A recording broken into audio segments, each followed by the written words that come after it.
আসসালামু আলাইকুম। আশা করি আমরা সবাই ভালো আছি।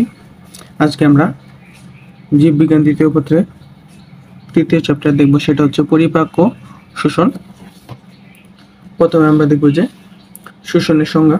শোষণের সংজ্ঞায় বলতেছে যে জৈব রাসায়নিক প্রক্রিয়ায় জটিল খাদ্যবস্তু বিভিন্ন হরমোনের প্রভাবে ও এনজাইমের সহায়তায় ভেঙে দ্রবীয় দ্রবণীয় সরল ও তরল এবং দেহকোষে ক্ষুদ্র ক্ষুদ্র অণুতে পরিণত হয় তাকে পরিপাক বলে। অর্থাৎ আমাদের দেহে যেসব কঠিন ও জটিল খাদ্যবস্তু আমাদের পরিপাক নালীতে প্রবেশ করে, সেগুলোকে হরমোন এবং এনজাইমের সাহায্যে ভেঙে সেগুলোকে তরল ও দ্রবণীয় এবং ক্ষুদ্র ক্ষুদ্র অণুতে পরিণত করে। এই সেটাই হচ্ছে এই পরিপাক। এবং পরিপাক হচ্ছে দুই ধরনের, একটা হচ্ছে যান্ত্রিক পরিপাক এবং একটা হচ্ছে রাসায়নিক পরিপাক। যান্ত্রিক পরিপাক কি? যান্ত্রিক পরিপাক হচ্ছে যে আমরা যেমন আমরা যখন খাবার খাই তখন এই দাঁত দিয়ে ওটাকে কেটে ফেলি, এরপর দাঁত দিয়ে যে সেটাকে কাটি, এরপর ছিঁড়ি, নাড়াচাড়া করি, এরপর সেটা জিহ্বা দিয়ে আমাদের এই পৌষ্টিক নালীতে প্রবেশ করাই। এটা হচ্ছে একটা যান্ত্রিক পরিপাক। অর্থাৎ এখানে কিন্তু কোনো এনজাইম, কোনো হরমোন অথবা অন্য কোনো রাসায়নিক পদার্থের কাজ লাগতেছে না, এটা কোনো রাসায়নিক পদার্থ ছাড়াই হইতাছে, তাই এটা হচ্ছে যান্ত্রিক পরিপাক। তো যান্ত্রিক পরিপাকের সংজ্ঞায় কি বলছে? পরিপাকের যে প্রক্রিয়ায় গৃহীত খাদ্য পরিশোষণযোগ্য অংশ জীবাণু গলাৎকরণ ও পৌষ্টিক নালীতে অতিক্রমের সময় নালীর বিভিন্ন অংশ পেষণ সঞ্চালনের ফলে গাঠনিক ভাঙনের মাধ্যমে অতি ক্ষুদ্রত পরিণত হয়ে এনজাইমের ক্রিয়াতলের বৃদ্ধি ঘটায়, তাকে যান্ত্রিক পরিপাক বলে। অর্থাৎ এখানে কিন্তু কোনো রাসায়নিক বস্তুর হইতাছে না, অর্থাৎ আমরা তাই এটা হচ্ছে যান্ত্রিক পরিপাক। এবং যান্ত্রিক পরিপাকের মধ্যে কি হয়? এনজাইমের ক্রিয়াতলের বৃদ্ধি ঘটে, এনজাইমের ক্রিয়াতলের বৃদ্ধি ঘটে। এখন আমরা দেখবো যে রাসায়নিক পরিপাক। রাসায়নিক পরিপাক কি? এই খাদ্যকে বিভিন্ন রাসায়নিক পদার্থের মাধ্যমে যেটা পরিপাক করা হয় সেটাই হচ্ছে রাসায়নিক পরিপাক। এখন আমরা দেখবো যে মানব পৌষ্টিকতন্ত্র। পৌষ্টিকতন্ত্র হচ্ছে দুই প্রকার, একটা হচ্ছে পৌষ্টিক নালী এবং একটা হচ্ছে পৌষ্টিক গ্রন্থি। এর মধ্যে পৌষ্টিক নালীর দৈর্ঘ্য হচ্ছে প্রায় 8 থেকে 10 মিটার এবং এই পৌষ্টিক নালী 8টি অংশে বিভক্ত এবং এর মধ্যে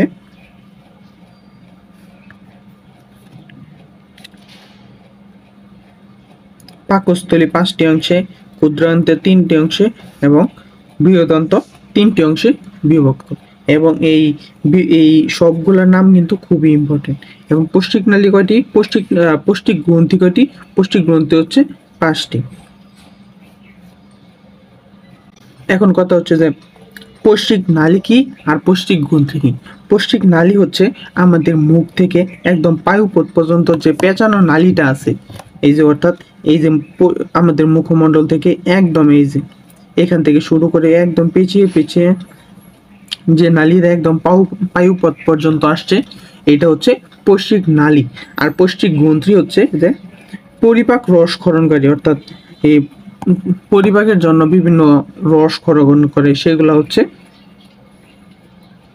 পৌষ্টিক গ্রন্থি। পৌষ্টিক গ্রন্থি যেমন যকৃৎ, অগ্নাশয়, এরপর হচ্ছে গ্যাস্ট্রিক গ্রন্থি, আন্ত্রিক গ্রন্থি, এগুলো হচ্ছে পৌষ্টিক গ্রন্থি।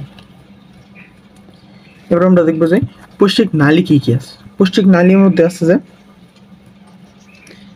প্রথমে আছে মুখছিদ্র।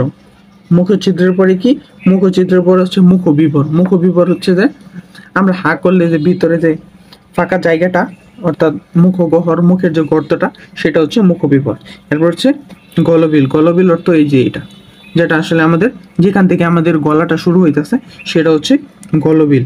এরপর হচ্ছে অন্ননালী, অর্থাৎ আমাদের এই আমাদের কিন্তু গলার মধ্যে দুটো নালী আছে, একটা হচ্ছে অন্ননালী এবং একটা হচ্ছে শ্বাসনালী। এখন কথা হচ্ছে দুইটা কোনটা কোথায় থাকে। আমাদের মুখের মধ্যে কিন্তু এই যে এরকম যে দুইটা ভাগ হয়ে যায়, এভাবে দুইটা ভাগ হয়ে যায়। এর মধ্যে আমাদের সামনের দিকে যেটা থাকে সেটা হচ্ছে শ্বাসনালী এবং পিছনের দিকে যেটা থাকে সেটা হচ্ছে অন্ননালী। এবং এই যে সামনের দিকে যেহেতু আছে, তার মানে আমরা জানি যে আমরা যখন এই কাউকে মেরে ফেলতে যাই তখন কিন্তু আমরা গলা চেপে ধরি, অর্থাৎ গলা চেপে ধরার ফলে কি হয়, ওই শ্বাসটা বন্ধ হয়ে যায়। তার মানে আমাদের যে শ্বাসনালীটা আছে সেটা সামনের দিকে আছে, এটা বোঝা যেতেছে। যদি আমাদের এই অন্ননালীটা সামনের দিকে আসতো তাহলে কিন্তু গলা যদি চেপে ধরতো তাহলে কিন্তু এই অন্ননালীটা ভেঙে যেত, অর্থাৎ খাবার প্রবেশ করতে পারতো না এই নালী দিয়ে, কিন্তু আমাদের শ্বাস প্রশ্বাস কিন্তু ঠিকই চলতো। তো এর ফলে কিন্তু মানুষ মারা যেত না। তো আশা করি বুঝতে পারছি এটা। তো মনে রাখতে হবে যে অন্ননালী পেছনে থাকে এবং শ্বাসনালী সামনে থাকে। এবং তারপর হচ্ছে পাকস্থলী। এটা হচ্ছে পাকস্থলী। পাকস্থলী এবং পাকস্থলীর তিনটা ভাগ আছে, একটা হচ্ছে কার্ডিয়া, একটা হচ্ছে ফান্ডাস, একটা হচ্ছে ছোট ভাগ, একটা বড় ভাগ, একটা ছোট ভাগ, এবং একটা হচ্ছে পাইলোরাস। এই যে এই পাকস্থলী যেখান থেকে শুরু হইতেছে, এই যে অর্থাৎ এই জায়গাটা হচ্ছে কার্ডিয়া, এই জায়গাটা হচ্ছে কার্ডিয়া। এবং এই যে উঁচু যে এরপর উঁচু যে অংশটা তৈরি হলো, স্ফীত যে অংশটা, এই স্ফীত অংশটার নাম হচ্ছে ফান্ডাস। এবং এই পুরোটা ঘুরতে গিয়ে এই যে এখানে যে একটা বাঁকের সৃষ্টি হইলো, এই যে বাঁকের যে একটা সৃষ্টি হলো, এই বাঁকটা হচ্ছে বড় বাঁক। এবং এই যে এখানে যে একটা ছোট করে একদম বাঁক তৈরি হয়েছে, এটা হচ্ছে ছোট বাঁক। এবং পাকস্থলীর একদম শেষে এবং ডিউডিনামের শুরুতে যে একটা সংযোগস্থলের আগে যে এই পাকস্থলীর অংশটা, সেটা হচ্ছে পাইলোরাস। অর্থাৎ এই যে পাকস্থলীর শুরুতে যে অংশটা সেটা হচ্ছে কার্ডিয়া, এবং যে স্ফীত অংশটা সেটা হচ্ছে ফান্ডাস, এবং এই যে একটা বাঁক তৈরি হয়েছে এটা হচ্ছে বড় বাঁক, এবং এখানে যে একটা ছোট বাঁক তৈরি হয়েছে এটা হচ্ছে ছোট বাঁক, এবং এই পাকস্থলীর একদম শেষ অংশে যেটা আছে সেটা হচ্ছে পাইলোরাস। এখন আমরা দেখবো যে ক্ষুদ্রান্ত। ক্ষুদ্রান্ত কি? ক্ষুদ্রান্তের দৈর্ঘ্য হচ্ছে 6 থেকে 7 মিটার এবং বৃহদন্তের দৈর্ঘ্য হচ্ছে প্রায় 1.5 মিটার। এখন কথা হচ্ছে যে ক্ষুদ্রান্তের দৈর্ঘ্য বেশি আবার বৃহদন্তের দৈর্ঘ্য কম। তাহলে কেন? যেটা দৈর্ঘ্য বেশি সেটাকে ক্ষুদ্র বলা হইতেছে, এবং যেটার দৈর্ঘ্য কম সেটাকে বৃহদান্ত বলা হইতেছে। এর কারণ হচ্ছে যে আমাদের এই যে পেঁচানো নালীটা আছে এটা হচ্ছে ক্ষুদ্রান্ত, অর্থাৎ এই যে পেঁচায় যে রাখছে, অর্থাৎ এই পেঁচায় যে রাখছে, অর্থাৎ এই পেঁচানো রাখার ফলে কিন্তু এটাকে অনেক ছোট মনে হইতেছে। এই যে যেহেতু ছোট মনে হইতেছে তাই এটার নাম কিন্তু ক্ষুদ্রান্ত রাখা হয়েছে। এবং এই যে এই বড় যে অংশটা, এই বড় অংশটার নাম হচ্ছে বৃহদান্ত। অর্থাৎ এটা ছোট হলেও এটা কিন্তু আকারে বড় হওয়ার ফলে এটাকে দেখতেও কিন্তু অনেক বড় লাগতেছে। এই জন্য এটাকে এর দৈর্ঘ্য কম হওয়ার ফলেও এটাকে বৃহদান্ত বলা হচ্ছে। এবং এটা আকারে ছোট হওয়ার এত লম্বা আছে, কিন্তু যেহেতু এটা আকারে ছোট এবং এটাকে পেঁচিয়ে রাখা হয়েছে, পেঁচিয়ে অনেক ক্ষুদ্র দেখা যাইতেছে, এই জন্য এটাকে ক্ষুদ্রান্ত বলা হয়েছে। এখন ক্ষুদ্রান্ত হচ্ছে 3 প্রকার, একটা হচ্ছে ডিউডেনাম, একটা হচ্ছে জেজোনাম, এবং একটা হচ্ছে ইলিয়াম। ডিউডেনাম কোনটা? ডিউডেনাম হচ্ছে এই যে এই ক্ষুদ্রান্তর প্রথম ভাগটা হচ্ছে ডিউডেনাম। এরপর হচ্ছে জেজোনাম কোনটা? জেজোনাম হচ্ছে এই যে এই অংশটা। এরপর হচ্ছে ইলিয়াম। ইলিয়াম কোনটা? এই যে পেঁচানো যে অংশটা সেটার নাম হচ্ছে ইলিয়াম। এখন হচ্ছে বৃহদান্ত। বৃহদান্তের 3টা অংশ, একটা হচ্ছে সিকাম, একটা কোলন এবং একটা মলাশয়। এর মধ্যে কোলনের আবার তিনটা ভাগ, একটা ঊর্ধ্বগামী কোলন, একটা অনুপ্রস্থ কোলন, একটা নিম্নগামী কোলন এবং পরে হচ্ছে সিগময়েড। এবং প্রথমে কি সিকাম, সিকাম হচ্ছে এই যে এটা, অর্থাৎ ক্ষুদ্রান্ত যেখান থেকে শুরু হইতেছে সেই শুরুতে থাকে হচ্ছে সিকাম। এবং এখানে একটা ইম্পর্টেন্ট এমসিকিউ হচ্ছে যে অ্যাপেন্ডিক্স কোথায় যুক্ত থাকে? অ্যাপেন্ডিক্স যুক্ত থাকে বৃহদন্তে। বৃহদন্তের কোথায়? বৃহদন্তের সিকামের নিচে। সিকামের নিচে থাকে হচ্ছে অ্যাপেন্ডিক্স। এটা কিন্তু খুবই ইম্পর্টেন্ট একটা এমসিকিউ যে অ্যাপেন্ডিক্স কোথায় থাকে? সিকামের নিচে। এরপর হচ্ছে সিকামের পরে কি? সিকামের পরে হচ্ছে কোলন। কোলন কয় প্রকার? তিন প্রকার। একটা হচ্ছে ঊর্ধ্বগামী কোলন, অনুপ্রস্থ কোলন, একটা হচ্ছে নিম্নগামী কোলন। ঊর্ধ্বগামী মানে উঠতাছে, অর্থাৎ উপরের দিকে। এই যে অর্থাৎ এই যে যেহেতু ক্ষুদ্রান্ত বৃহদান্তটা এই উপরের দিকে যাইতেছে এর নালীটা, তাই এই যে উপরের যে অংশটা এটা হচ্ছে ঊর্ধ্বগামী কোলন। অনুপ্রস্থ কোলন অর্থাৎ পাশাপাশি থাকবে, অর্থাৎ প্রস্থ বরাবর। এই যে যেহেতু এটা প্রস্থ বরাবর, এই যে এই পুরো অংশটা প্রস্থ বরাবর, এইটা হচ্ছে অনুপ্রস্থ কোলন। নিম্নগামী কোলন মানে নিচের দিকে যাইতেছে, নিচের দিকে যাইতেছে। নিম্নগামী মানে নিচে, অর্থাৎ এই যে বৃহদান্তের যে নালীটা সেটা কিন্তু নিচের দিকে যাইতেছে। নিচের দিকে যেটা যাইতেছে এটা হচ্ছে নিম্নগামী কোলন। এরপর হচ্ছে সিগময়েড। সিগময়েড কোনটা? এই যে সিগময়েড হচ্ছে এই যে, অর্থাৎ একটা বাঁক যে নিচে সেই বাঁকের যে অংশটা সেটা হচ্ছে সিগময়েড কোলন। এরপর হচ্ছে মলাশয়, অর্থাৎ এটা হচ্ছে মলাশয়। এবং লাস্টে পৌষ্টিকনালীর শেষ অংশ সেটা হচ্ছে পায়ু ছিদ্র, অর্থাৎ পায়ু ছিদ্র দিয়ে পৌষ্টিকনালীর শেষ হইতেছে। এবং শুরু হইতেছে কোনটা দিয়ে? শুরু হইতেছে মুখ ছিদ্র দিয়ে, শেষ হইতেছে পায়ু দিয়ে। এবং একটা জিনিস মনে রাখতে হবে সেটা হচ্ছে যে ক্ষুদ্রান্ত ও বৃহদান্তের সংযোগস্থলকে ইলিওকোলিক নামক একটি পেশি বলয় দ্বারা বিদ্যমান। সংযোগস্থল ইলিওকোলিক নামক একটি পেশি বলয় দ্বারা বিদ্যমান।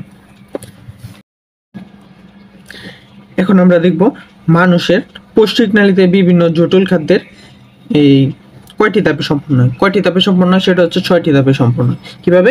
প্রথমে আমরা খাওয়ার সময় কি করি? আমরা খাওয়ার সময় প্রথমে মুখের ভিতরে নিই। এটা হচ্ছে প্রথম ধাপ। প্রথমে আমরা খাবার বা পানি মুখের মধ্যে নিই, এটা হচ্ছে প্রথম ধাপ। এরপর কি? এরপর আমরা সেটাকে পৌষ্টিক নালীতে খাদ্যের সঞ্চালন, অর্থাৎ আমাদের মুখগহ্বরে যে আমরা প্রবেশ করি, এটা কিন্তু একটা পৌষ্টিক নালী, অর্থাৎ এখানে কিন্তু এই খাদ্যের সঞ্চালন ঘটে। যেহেতু আমরা গলাৎকরণের পরে কি করে? খাদ্যের সঞ্চালন ঘটে। এরপর কি হয়? এরপর আমরা সেই খাবারকে চিবাই, অর্থাৎ দাঁত দিয়ে কাটি। সেই খাবারকে ক্ষুদ্র ক্ষুদ্র অণুতে পরিণত করি। দাঁত দিয়ে ক্ষুদ্র ক্ষুদ্র অণুতে পরিণত করতেছি। এটার মানে কি? এটার মানে হচ্ছে আমরা এই যান্ত্রিক পরিপাক করতেছি। এরপরে কি করি? এরপর আমরা এই খাবারকে আমাদের গলবিলের সাহায্যে ভিতরে প্রবেশ করাই। এবং এই ভিতরে যে কোষিক নালীগুলো আছে সেগুলা কি করে? সেগুলা বিভিন্ন রসক্ষরণ করে এবং বিভিন্ন এনজাইম ক্ষরণ করার মাধ্যমে এটাকে পরিপাক করে। যেহেতু এটা বিভিন্ন এনজাইম ও হরমোনের মাধ্যমে পরিপাক করতেছে, তার মানে এর মানে কি? এর মানে হচ্ছে এটা রাসায়নিক পরিপাক ঘটতেছে। পরিপাকের পরে কি হয়? পরিপাকের পরে কিন্তু আমাদের যে পরিপাকৃত খাদ্যটা আছে সেটা কিন্তু আমাদের শরীরে অ্যাবজর্ব করে ফেলে, অর্থাৎ সেটা আমাদের শরীরে শোষণ করে ফেলে। এটা হচ্ছে পঞ্চম ধাপ। এরপর কি? পঞ্চম ধাপ কি? আমাদের শরীর যে শোষণ করে। এরপর কি? যে আমাদের যেটাকে আসলে শরীর শোষণ করতে পারতেছে না, অর্থাৎ যে পরিপাক অংশটা শোষণ করতে পারতেছে না, অর্থাৎ অপরিপাকৃত অংশ। সেই অপরিপাকৃত অংশ কি হয়? সেই অপরিপাকৃত অংশ কিন্তু আমাদের সেটা মল এবং মূত্র হিসেবে সেটা বের হয়ে যায়, অর্থাৎ সেটা আমরা বজ্র নিষ্কাশন করে দিই। এটা হচ্ছে এই 6টা ধাপ হচ্ছে আমাদের পৌষ্টিকনালীতে বিভিন্ন খাদ্যের জটিল খাদ্যের পরিপাকের 6টি ধাপে সম্পন্ন হয়। প্রথমে কি হয়? গলাৎকরণ হয়, অর্থাৎ আমরা মুখের ভিতরে প্রবেশ করাই। এরপর পৌষ্টিকনালীতে খাদ্যের সঞ্চালন, অর্থাৎ আমরা মুখগহ্বরে খাবার দেই। এরপর হচ্ছে যান্ত্রিক পরিপাক, অর্থাৎ দাঁত দিয়ে খাবার কাটি, ছিঁড়ি। এরপর হচ্ছে খাদ্যের রাসায়নিক পরিপাক, অর্থাৎ সেটা অন্ননালী অর্থাৎ এরা পাকস্থলীতে গিয়ে বিভিন্ন রাসায়নিক পদার্থের মাধ্যমে এই এনজাইম হরমোনের মাধ্যমে এরা পরিপাক হয়, এটা হচ্ছে রাসায়নিক পরিপাক। এরপর হচ্ছে খাদ্য পরিশোষণ, অর্থাৎ পরিপাক হওয়ার ফলে আমাদের শরীর সেটাকে শোষণ করতেছে। এরপর কি, এরপর বর্জন শোষণ, অর্থাৎ অপরিপাকিত অংশ সেটা বের হয়ে যেতেছে। তো আশা করি আমরা এই পর্যন্ত বুঝতে পারছি। এখন এরপর হচ্ছে মানুষ সর্বভোগ প্রাণী, অর্থাৎ মানুষ হচ্ছে অমৃভোরাস, অর্থাৎ মানুষ সকল শ্রেণীর প্রাণীকেই মানুষ খাইতে পারে। এখন কি দেখ,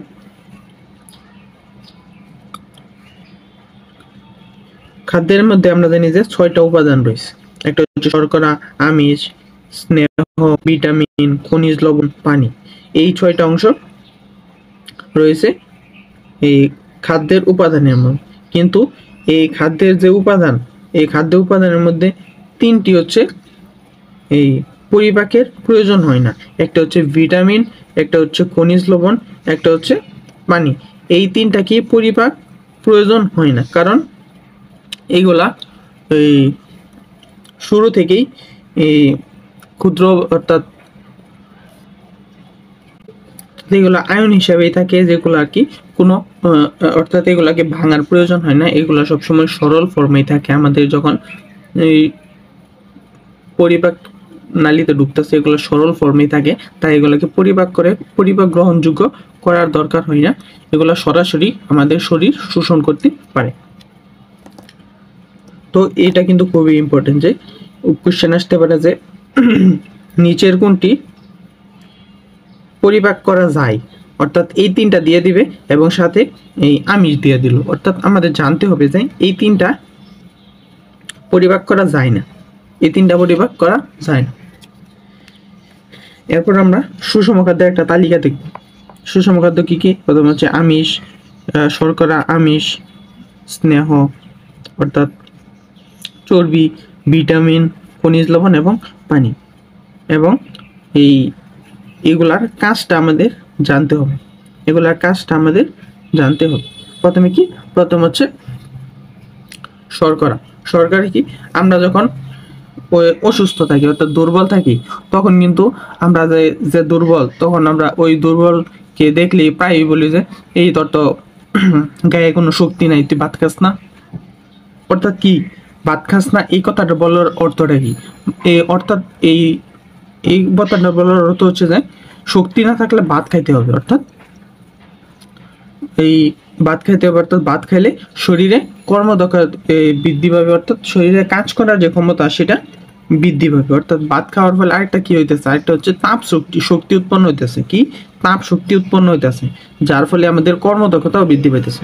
তো কি, শর্করা খাওয়ার ফলে কি হয় যে দেহের কর্মদক্ষতা অর্থাৎ দেহের কাজ করার ক্ষমতা বৃদ্ধি পায় এবং তাপ শক্তি বৃদ্ধি পায়, অর্থাৎ আমাদের শরীরকে গরম রাখে। এরপর হচ্ছে প্রোটিন বা আমিষ। মাংস হচ্ছে প্রোটিনের একটি উদাহরণ, আমরা জানি। তো এই আমাদের দেহ কিন্তু একটা নিজেও প্রোটিন। তো এখন কথা হচ্ছে যে দেহের বৃদ্ধি কি খেলে হবে? এই অবশ্যই সেটা মাছ, মাংস ইত্যাদি। তো দেহের বৃদ্ধি মানে কিন্তু কোষের বৃদ্ধি, অর্থাৎ যে কোষের বৃদ্ধি করতেছে। কোষের গঠন মানে কিন্তু আবার কোষের বৃদ্ধি মানে কিন্তু আবার আমরা জানি কোষের গঠন বা কোষের বৃদ্ধি মানে হচ্ছে যে দেহের ক্ষত বা ক্ষয় যে কোষগুলা সেগুলা পূরণ হয়ে যেতেছে। এবং যে মানব শরীরে যে বিভিন্ন প্রোটিনগুলো আছে, অর্থাৎ যে হরমোন, এনজাইম, এগুলাও কিন্তু এক ধরনের প্রোটিন। অর্থাৎ আমিষ কি করতেছে, আমাদের দেহ বৃদ্ধি করতেছে, কোষ গঠন করতেছে, ক্ষয় পূরণ করতেছে এবং যে হরমোন ও এনজাইম উৎপন্ন করতেছে। এরপর হচ্ছে স্নেহ চর্বিও কিন্তু আমাদের তাপ শক্তি উৎপাদন করতেছে। এটাও কিন্তু আমাদের শরীরকে, যেহেতু স্নেহ আমাদের শরীরে জমে থাকে এবং এই আমরা ব্যায়াম করার ফলে সেই চর্বি বার্ন করে ফেলি এবং খেয়াল করে দেখা যায় যে এর ফলে কিন্তু আমাদের দেহে কিন্তু আমরা তাপ শক্তি উৎপন্ন করতেছি, যার ফলে কিন্তু এরা কিন্তু তাপ শক্তি উৎপন্ন করতেছে, যার ফলে আমাদের শরীর কিন্তু ঘামতেছে। এবং দেহের যে তাপটা সেটা কিন্তু নিয়ন্ত্রণ করতে হলে স্নেহ বা এই লিপিডকে কিন্তু সেটাকে বার্ন করতে হবে। অর্থাৎ স্নেহ প্রধান কাজটা হচ্ছে কি তাপ উৎপাদন এবং দেহের তাপ নিয়ন্ত্রণ। এরপর হচ্ছে ভিটামিন। ভিটামিন আমরা যখন কেউ অসুস্থ হয়ে যায় তখন সেই অসুস্থ যে ব্যক্তি সেটাকে আমরা প্রায়ই বলি যে তোমার ভিটামিনের অভাব, তোমার ভিটামিন প্রচুর খাইতে হবে। অর্থাৎ এটা দ্বারা আমরা কি বুঝি, এটা দ্বারা আমরা বুঝি যে তার ভিটামিন খেলে রোগ প্রতিরোধ ভালো হয়, সে তার যে পুষ্টি সেটা আরো বৃদ্ধি পাবে। অর্থাৎ ভিটামিন খেলে কি হয়, ভিটামিন কি কাজ করে, পুষ্টি ও বৃদ্ধিতে সহায়তা করে এবং রোগ প্রতিরোধ ক্ষমতা বাড়ায়। এরপর হচ্ছে খনিজ লবণ।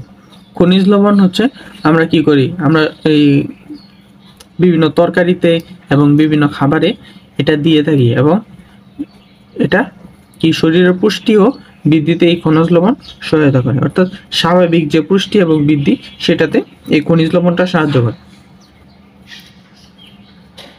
এরপর হচ্ছে পানি। পানি মানে যে আমরা জানি যে ভিজে যাও, অর্থাৎ যে সজীব অংশ, অর্থাৎ সজীব রাখা। এবং আমাদের যে কোষের সাইটোপ্লাজম আছে, সে কোষের সাইটোপ্লাজম সিক্ত সজীব থাকে পানির জন্য, অর্থাৎ একদম টাটকা থাকে কিন্তু পানির জন্য কোষের প্রোটোপ্লাজমটা।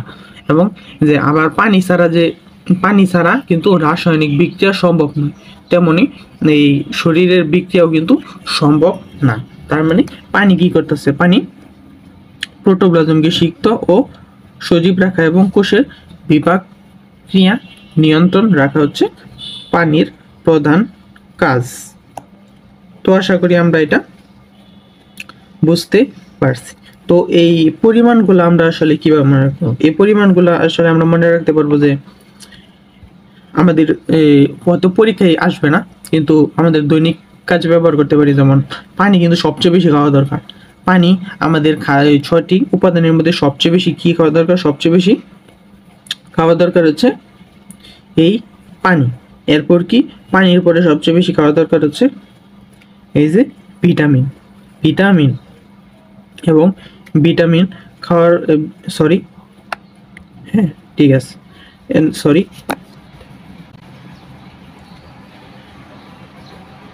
তো এটাই মনে রাখতে হবে যে শর্করা, অর্থাৎ শর্করা খাইতে হবে 415 থেকে 600 গ্রাম এবং আমিষ খাইতে হবে 100 থেকে 150 গ্রাম। এবং এই স্নেহ অর্থাৎ চর্বিটা কিন্তু আরো কম খাইতে হবে। অর্থাৎ যত আমরা নিচের দিকে যাইতেছি অর্থাৎ তত কিন্তু খাবারের পরিমাণটা কমতেছে এবং এই লবণ কিন্তু আরো কম খাইতে হবে। অর্থাৎ যারা বেশি লবণ খায় তারা কিন্তু অবশ্যই একটা ক্ষতির মুখে পড়বো। আমরা জানি যে 3টা হচ্ছে হোয়াইট পয়জন, অর্থাৎ সাদা বিষ 3টা। একটা হচ্ছে সাদা ভাত, একটা হচ্ছে লবণ এবং সাদা চিনি। এই 3টা হচ্ছে হোয়াইট পয়জন অর্থাৎ সাদা বিষ। অর্থাৎ এগুলো যত কম খাইতে পারবো ততই আমাদের শরীরের জন্য ভালো। এরপর আমরা দেখব যে মানুষের খাদ্য পরিপাক প্রণালী। কি, এটা হচ্ছে শর্করা, আমিষ, স্নেহ। শর্করা, আমিষ, স্নেহ। শর্করা কি কি, শর্করা হচ্ছে যেমন ভাত, রুটি, চিনি, শাকসবজি, এগুলো হচ্ছে শর্করা। শর্করা কি করে, শর্করা হচ্ছে অ্যামাইলোলাইটিক এনজাইম। শর্করার প্রধান এনজাইম হচ্ছে অ্যামাইলোলাইটিক এনজাইম। এই অ্যামাইলোলাইটিক এনজাইম কি কি, টায়ালিন, অ্যামাইলেজ, মল্টেজ, সুক্রোজ। অর্থাৎ সবগুলোর মধ্যে এজ আছে, ম্যাক্সিমাম গুলোর মধ্যে কিন্তু টায়ালিন, অ্যামাইলেজ, মল্টেজ, সুক্রেজ, এগুলো হচ্ছে অ্যামাইলোলাইটিক এনজাইম। এগুলা কি করে, এগুলা কি তৈরি করে, এগুলো গ্লুকোজ তৈরি করে। অর্থাৎ শর্করা থেকে এই এনজাইমগুলোর প্রভাবে গ্লুকোজ উৎপন্ন হয়। এরপর হচ্ছে আমিষ। আমিষ কি, মাছ, মাংস, ডিম, ডাল, এগুলো হচ্ছে মাংস। এই আমিষ মানে হচ্ছে প্রোটিন মানে প্রোটিওলাইটিক এনজাইম দ্বারা এটা প্রোটিওলাইটিক এনজাইম এখানে থাকে। অর্থাৎ প্রোটিন মানে প্রোটিওলাইটিক এনজাইম, প্রোটিন মানে প্রোটিওলাইটিক এনজাইম। এবং এখানে কিন্তু এই যে পেপসিন, ট্রিপসিন, কাইমোট্রিপসিন, অ্যামিনোট্রিপসিন অর্থাৎ যত ট্রিপসিন জাতীয় আছে সব ট্রিপসিন জাতীয় কিন্তু এই প্রোটিওলাইটিক এনজাইমের মধ্যে থাকবে। ট্রিপসিন জাতীয় যত এনজাইম আছে সেই সবগুলাই কিন্তু এই প্রোটিওলাইটিক অর্থাৎ প্রোটিওলাইটিক প্রোটিন, প্রোটিওলাইটিক প্রোটিন অর্থাৎ নামের মধ্যে কিন্তু প্রোটিন লুকিয়ে আছে। এবং এই সিন লাস্টে সিন মানে কিন্তু হচ্ছে প্রোটিন। এটাকে আমাদের মনে রাখতে হবে। এর ফলে কি উৎপন্ন হচ্ছে অর্থাৎ আমিষকে এই এনজাইমগুলা কি তৈরি করতেছে অর্থাৎ অ্যামিনো অ্যাসিড তৈরি করতেছে। কি তৈরি করতেছে? আমিষকে এই এনজাইমগুলা এই এনজাইমগুলা প্রভাবিত করে অ্যামিনো অ্যাসিড তৈরি করতেছে। এটা কিন্তু মনে রাখতে হবে যে শর্করা থেকে কি উৎপন্ন হইতেছে? গ্লুকোজ। আমিষ থেকে কি উৎপন্ন হইতেছে অর্থাৎ প্রোটিন থেকে কি উৎপন্ন হইতেছে? Amino acid. এরপর হচ্ছে স্নেহ বা লিপিড।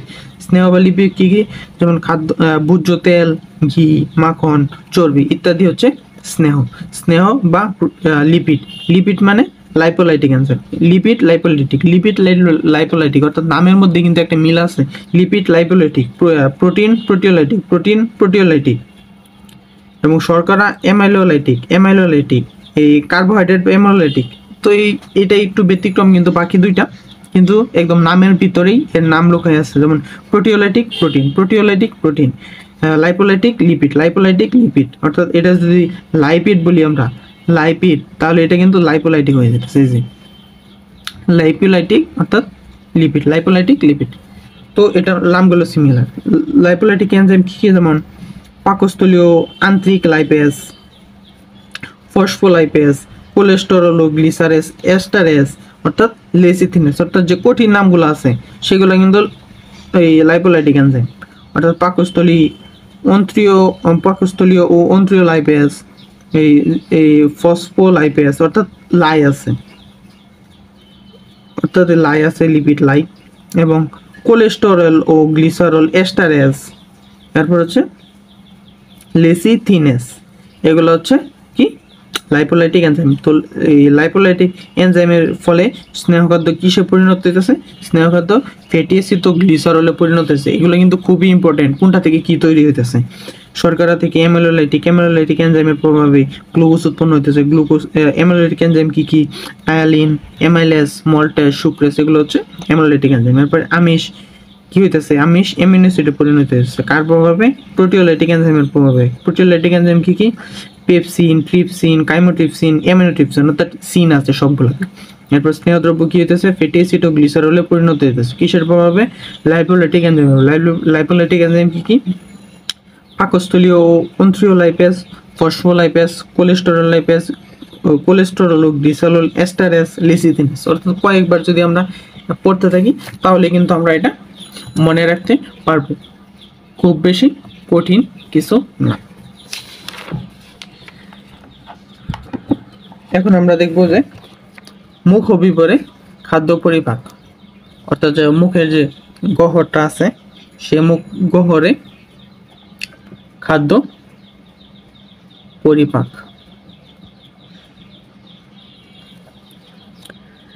মুখ গহ্বরের প্রথমে আছে হচ্ছে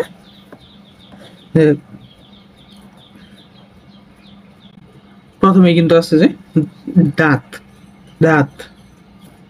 এবং এই দাঁত কি বলে? দাঁত কি থাকে? দাঁত কোথায় আটকানো থাকে? দাঁত আটকানো থাকে যে ঊর্ধ্ব ও নিম্ন চোয়ালে অবস্থিত এনভাইরন নামক গর্তগুলোতে দৃঢ়ভাবে দাঁত আটকানো থাকে। অর্থাৎ যদি কোশ্চেন আসছে যে দাঁত কোথায় আটকানো থাকে, ঊর্ধ্ব ও নিম্ন চোয়ালের অ্যালভোলাই নামক গর্তে দাঁত আটকানো থাকে। দাঁত হচ্ছে মানুষের দাঁত ডাইফাইডয়েন্ট অর্থাৎ এই দাঁতগুলা দুইবার উঠবে। দাঁতগুলো দুইবার উঠতেছে আমাদের দাঁত, অর্থাৎ 2 থেকে 6 বছরের মধ্যে 20টি দাঁত অর্থাৎ এবং 8 থেকে 10 বছরের মধ্যে সেগুলো একে একে পড়ে যায়, অর্থাৎ একে একে পড়ে যাইতেছে এবং তারপর স্থায়ী দাঁত উঠতেছে 18 থেকে 24 বছরের বয়সের মধ্যে, সেগুলো হচ্ছে 32টা। অর্থাৎ শুরুতে একটা দুধ দাঁত ছিল, এরপর পরবর্তীতে স্থায়ী দাঁত উঠছে, অর্থাৎ দুই রকম। সেগুলো হচ্ছে এটা, এই জন্য হচ্ছে এটাকে বলা হয় যে ডাইফাইডয়েন্ট। এবং এটা মনে রাখতে হবে যে 2 থেকে 6 বছরের মধ্যে কতটি দাঁত ছিল, সেটা হচ্ছে 2 থেকে 6 বছরের মধ্যে 20টি দাঁত ছিল, অর্থাৎ দুধ দাঁত কিন্তু দুধ দাঁতের সংখ্যা 20টি, দুধ দাঁতের সংখ্যা 20টি, এটা কিন্তু মাথায় রাখতেই হবে। এবং যে স্থায়ী দাঁত অর্থাৎ 18 থেকে 24 বছরের বয়সের মধ্যে যেগুলো হচ্ছে সেগুলো কিন্তু সেইগুলো হচ্ছে স্থায়ী দাঁত, অর্থাৎ স্থায়ী দাঁতের সংখ্যা হচ্ছে 32টি। এই দুইটা সংখ্যা কিন্তু মনে রাখতেই হবে, দুধ দাঁত 20টি এবং স্থায়ী দাঁত হচ্ছে 32টি। এবং দাঁত চোয়ালে গেঁথে থাকে একে বলা হয় থোকাডন্ট, অর্থাৎ এই যে আমাদের দাঁত যে আমাদের চোয়ালের মধ্যে গেঁথে রয়েছে এটাকে বলা হয় থেকুডন্ট। এবং 4 ধরনের যে স্থায়ী দাঁত রয়েছে, যেমন এই 4 ধরনের দাঁতগুলা আমরা জানি যে দাঁত 4 প্রকার, একটা হচ্ছে কর্তন, একটা হচ্ছে কর্তন বা ইনসিসর, ছেদন বা ক্যানাইন, অগ্রপেশন বা প্রিমোলার, পেশন বা মোলার। এই যে 4 ধরনের দাঁত রয়েছে এগুলো কিন্তু স্থায়ী দাঁত। এই 4 ধরনের দাঁতকে বলা হয় হেটারোডেন্ট। এই 4 ধরনের দাঁতকে বলা হয় হেটারোডেন্ট। এবং এই 4 ধরনের দাঁতের কিন্তু আলাদা আলাদা কাজ রয়েছে। যেমন প্রথম হচ্ছে কর্তন দাঁত।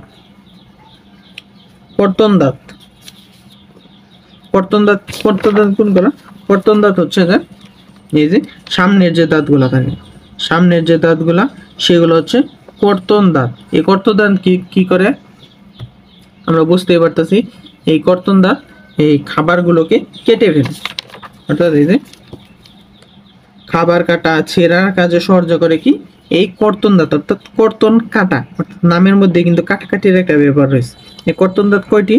প্রতি চোয়ালের মধ্যে 4, অর্থাৎ প্রতি চোয়ালে 4টি দাঁত রয়েছে। অর্থাৎ প্রতি চোয়াল, অর্থাৎ আমাদের কিন্তু 2টা চোয়াল, একটা উপরের পাটি একটা নিচের পাটি, অর্থাৎ নিচের পাটিতে 4টা এবং উপরের পাটিতে 4টা, অর্থাৎ মোট 8টা কিন্তু মোট 8টা কর্তন দাঁত রয়েছে। কিন্তু যখন প্রতিটি চোয়ালের কথা আসবে, অর্থাৎ একটি চোয়ালে কয়টা?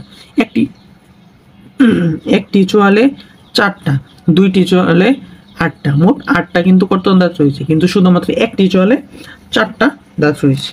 এরপর হচ্ছে ছেদন দাঁত। ছেদন দাঁত কোনগুলা? ছেদন দাঁত হচ্ছে এই যে পাশে, কর্তন দাঁতের পাশে যে দাঁতটা থাকবে, এই যে যেটা একদম ধারালো দাঁতটা, যে আমরা নিজের মুখের মধ্যেই দেখতে পারি যে কর্তন দাঁতের পাশে একটা ধারালো দাঁত রয়েছে, সেই ধারালো দাঁতটাই হচ্ছে ছেদন দাঁত। ছেদন মানে কি? ছেদন কি করে? এই যে খাদ্য ছেঁড়ার কাজে সাহায্য করে, অর্থাৎ ছেদন মানে ছেঁড়া মানে এই নামের মধ্যে কিন্তু এর কাজটা লুকায় রয়েছে। তো এই ছেদন দাঁত প্রতি চোয়ালের প্রতি পাশে একটা থাকে, অর্থাৎ আমরা যদি একটা চোয়ালকে 2টা ভাগ করি তাহলে কিন্তু এই আমরা 2টা ভাগ পাইতেছি। অর্থাৎ এই যে চোয়ালটা, অর্থাৎ এটা নিচের পাটিটাকে যদি আমরা এরকম মাঝখান বরাবর 2টা ভাগ করি তাহলে এই এক পাশে থাকে একটা ছেদন দাঁত এবং এক পাশে থাকে একটা ছেদন দাঁত, অর্থাৎ মোট 2 পাশে 2টা ছেদন দাঁত থাকে একটি চোয়ালে।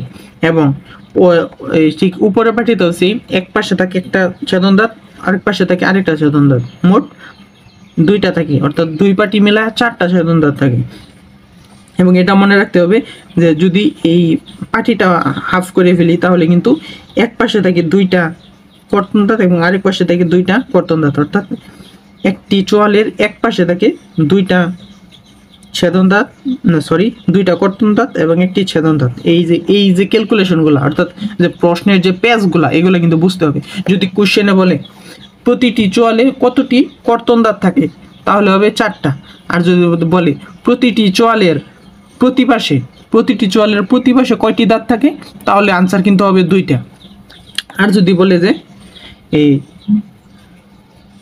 আমাদের মুখগহ্বরে কতটি কর্তন দাঁত রয়েছে, অর্থাৎ যদি কোনো চোয়াল উল্লেখ না করে তাহলে কিন্তু আনসার হবে কয়টা? আনসার হবে 8টা কর্তন দাঁত রয়েছে। আর যদি কোশ্চেন করে যে এই প্রতিটি চোয়ালের প্রতি পাশে কতটি ছেদন দাঁত থাকে? 1টা। আর যদি বলে প্রতিটি চোয়ালে কয়টি ছেদন দাঁত থাকে? 2টা। অর্থাৎ যদি প্রতি চোয়ালের প্রতি পাশে বলে তাহলে আনসার হবে 1টা, যদি প্রতি চোয়ালে বলে তাহলে আনসার হবে 1টা। আর যদি কোনো চোয়াল উল্লেখ না করে তাহলে কিন্তু আনসার হবে অন্যটা। তো এই যে প্রশ্নের যে প্যাচটা, গুল প্যাচ, এগুলা কিন্তু খুবই ইম্পর্টেন্ট। ভাষাটা বুঝতে হবে, যে প্রশ্ন যে করছে সে প্রশ্ন কথাটা আমার কাছ থেকে কি চাইতেছে, এটা আমাদের মনে রাখতে হবে। এবং এই যে কর্তন দাঁত মানে যে ইনসেসর এবং ছেদন দাঁত মানে যে ক্যানাইন, এটা এই যে ছেদন দাঁত মানে যে ক্যানাইন, এটা কিন্তু মুখস্থ রাখতে হবে। সবসময় যে কর্তন দাঁত বলবে এমন না, ইনসেসরও বলে ফেলতে পারে। এরপর হচ্ছে অগ্রবেশন দাঁত। অগ্রবেশন কোনগুলো? এই যে ছেদন দাঁতের দুই পাশে যেটা থাকে, অর্থাৎ প্রথম যেটা থাকে সেটা হচ্ছে প্রথম অগ্রবেশন, এবং তারপর যেটা থাকে সেটা হচ্ছে দ্বিতীয় অগ্রবেশন। অর্থাৎ অগ্রবেশন মানে আমরা বুঝতে পারতেছি কি, অর্থাৎ এটার কাজ হচ্ছে খাবারকে একদম পিষে ফেলা। অর্থাৎ এগুলোর কাজ কি? এগুলো হচ্ছে কাজ খাবারকে চর্বণ ও পেষণ করা। এগুলা কি প্রতি চোয়ালের প্রতি পাশে, ছেদন দাঁতের পাশে দুইটি থাকে, অর্থাৎ প্রতি চোয়ালের প্রতি পাশে দুইটা, এবং প্রতি চোয়ালে এক পাশে থেকে দুইটা, আরেক পাশে থেকে দুইটা, অর্থাৎ মোট থাকে প্রতি চোয়ালে চারটা, এবং ওই দুই চোয়ালে অর্থাৎ আমাদের উপরের চোয়ালে এবং নিচের চোয়ালে সর্বমোট থাকে হচ্ছে 8টা পেষণ দাঁত, 8টা অগ্রবেশন দাঁত। এগুলা কিন্তু মনে রাখতে হবে যে প্রতি চোয়ালের প্রতি পাশে থাকে 2টা অগ্রবেশন দাঁত, এবং দুই পাশে থাকে দুই পাশেই থাকে, প্রতি চোয়ালে থাকে হচ্ছে 4টা অগ্রবেশন দাঁত, এবং সর্বমোট থাকে উপরের চোয়াল নিচের চোয়াল মিলিয়ে সর্বমোট থাকে 8টা অগ্রবেশন দাঁত। এরপর হচ্ছে অগ্রবেশন হচ্ছে প্রিমোলার। এরপর হচ্ছে মোলার। মোলার কয়টি? মোলার হচ্ছে যে মোলার দাঁত হচ্ছে 3টি, এবং এবং এই ধরনের এগুলা কি করে, এগুলোও কিন্তু পেষণের কাজে ব্যবহৃত হচ্ছে। এবং আক্কেল দাঁত রয়েছে, এখানে কিন্তু আক্কেল দাঁত রয়েছে, এবং এটাও পেষণ দাঁতের সাহায্য করে থাকে। অর্থাৎ এই যে সর্বশেষ যে দাঁতটা রয়েছে এটা হচ্ছে আক্কেল দাঁত, এটা কিন্তু সবার উঠে না, কিছু কিছু মানুষের উঠে, কিন্তু এটাকে আমাদের ধরতে হবে। অর্থাৎ পেষণ দাঁত কয়টা? পেষণ দাঁত হচ্ছে 3টা, প্রথম পেষণ, দ্বিতীয় পেষণ, তৃতীয় পেষণ। তৃতীয় পেষণ দাঁতটাই হচ্ছে আক্কেল দাঁত, এবং চোয়ালের এক পাশে থেকে 3টা, এবং চোয়ালের দুই পাশে মিলিয়ে থাকে হচ্ছে 6টা চোয়াল দাঁত, এবং সর্বমোট থাকে কয়টি? সর্বমোট থাকে হচ্ছে 9টি, সর্বমোট 12টি দাঁত, 12টি পেষণ দাঁত। তো এইগুলাকে যদি আমরা একটু লিখে দিই,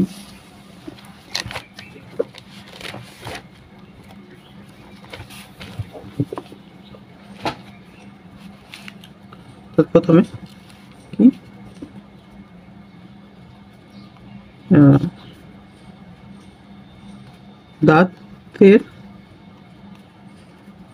দাঁতের কি সংখ্যা? প্রথমে আমরা দেখব যে প্রতি চোয়ালের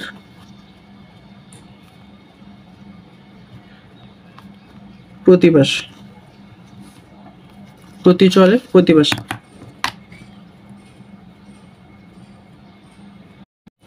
প্রথমে কি থাকে? প্রথমে হচ্ছে 1 নম্বরে, সেটা হচ্ছে 1 নম্বরে হচ্ছে কর্তন বা ইনসেসর। কর্তন বা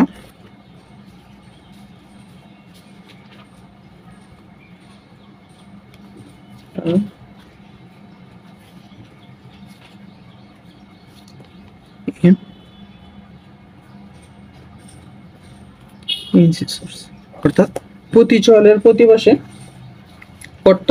কর্তন দাঁত থাকে হচ্ছে 2টি। 2 নম্বরে থাকে হচ্ছে কি? ছেদন। ছেদনের ইংলিশ হচ্ছে যে ক্যানাইন। প্রতি চোয়ালের প্রতি পাশে ক্যানাইন থাকে হচ্ছে, ক্যানাইন থেকে 1টি। 3 নাম্বার হচ্ছে অগ্রবেশন।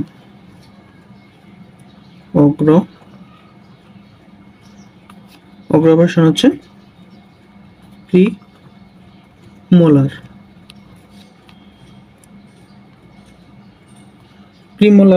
প্রিমোলার থাকে যে প্রতি চলের প্রতি পাশে 2 টাকা। এবং পরে হচ্ছে পেশন। পেশন মানে হচ্ছে মোলার। মোলার থাকে 3টি, অর্থাৎ প্রতি চলের প্রতি পাশে থাকে কর্তন 2টি, ছেদন 1টি, অগ্রবেশন 2টি, পেশন 3টি। এরপর যদি আমরা প্রতি চলের কথা বলি, প্রতি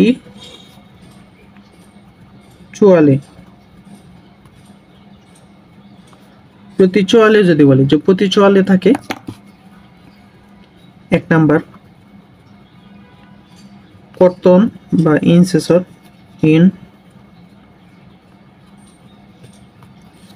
থাকে হচ্ছে 4টি, ছেদন বা ক্যানাইন থাকে 2টি। এরপর অগ্রপেশন বা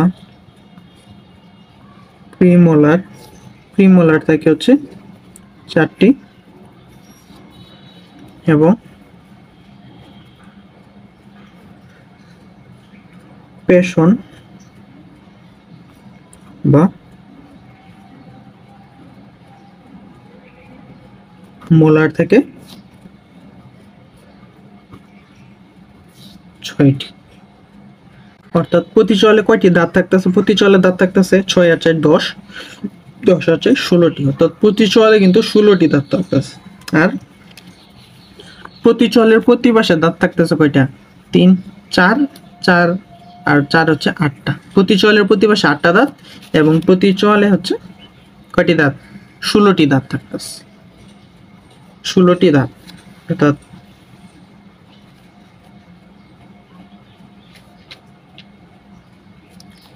অর্থাৎ এখানে মোট দাঁতের সংখ্যা, অর্থাৎ সবগুলো দাঁত মিলাই মোট দাঁত কয়টি? মোট দাঁত হচ্ছে 8টি, এবং এখানে মোট দাঁত 16টি। এরপর যদি আমরা আসি যে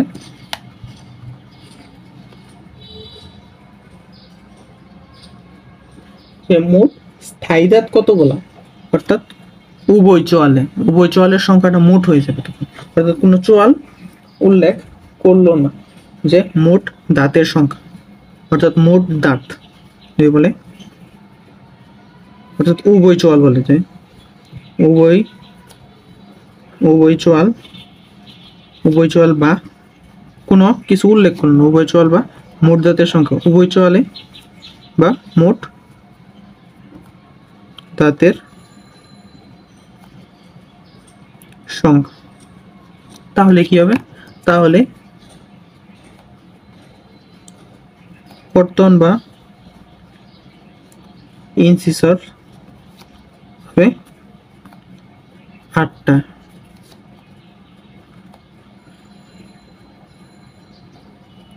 ছেদন বা ক্যানাইন হবে 4টা, 3